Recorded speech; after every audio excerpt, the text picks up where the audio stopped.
আসসালামু আলাইকুম। তো আজকে আপনাদেরকে দেখাবো যে ক্যান্টিনের কতদূর কাজ হয়েছে। আজকে আপনাদেরকে দেখাবো হুগলির ক্যান্টিন, যেখানে ইজতেমা হচ্ছে সেখানকার ক্যান্টিন। তো আপনারা দেখতে পাচ্ছেন এই ক্যান্টিনগুলো যে দেখতে পাচ্ছেন, এগুলো হচ্ছে এখানকার হুগলির ক্যান্টিন। এগুলো কাজ হয়ে গেছে, এই ক্যান্টিনগুলো কাজ হয়ে গেছে। এইদিকে দেখতে পাচ্ছেন এইগুলো ক্যান্টিন সব হুগলি, এগুলো মোটামুটি কাজ হয়ে গেছে, আর বেশি বাকি নেই। আপনারা দেখতে পাচ্ছেন এগুলো উজুখানা, এগুলো উজুখানা, এগুলো উজুখানা চালু চালু এখনও চালু করা হয়নি। যখন লোকজন সবাই আসবে, যখন ইজতেমার জন্য সবাই আসবে, তখন এগুলো চালু করা হবে। বাথরুম সব রেডি হয়ে গেছে, এগুলো সব বাথরুম রেডি হয়ে গেছে, উজুখানা সব রেডি হয়ে গেছে। লোক আসলে সব চালু হয়ে যাবে। আপনারা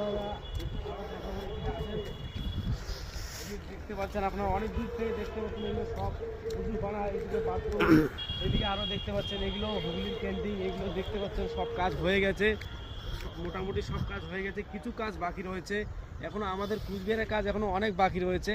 আমি বেশ কিছুদিন থেকে কুচবিহারের ক্যান্টিন যাইনি, এই 2-1 যাবো, যে এখানে একটা ভিডিও আপনাদেরকে দেখাবো কতদূর কাজ হয়েছে। তো আজকের জন্য এতটুকু ভিডিও রইলো। আপনাদের কাছে আরও এরকম ভিডিও নিয়ে আসবো। আপনারা সবাই দোয়া করবেন, আমরা যদি আরও ভালো ভালো ভিডিও আপনাদের সামনে নিয়ে আসতে পারি।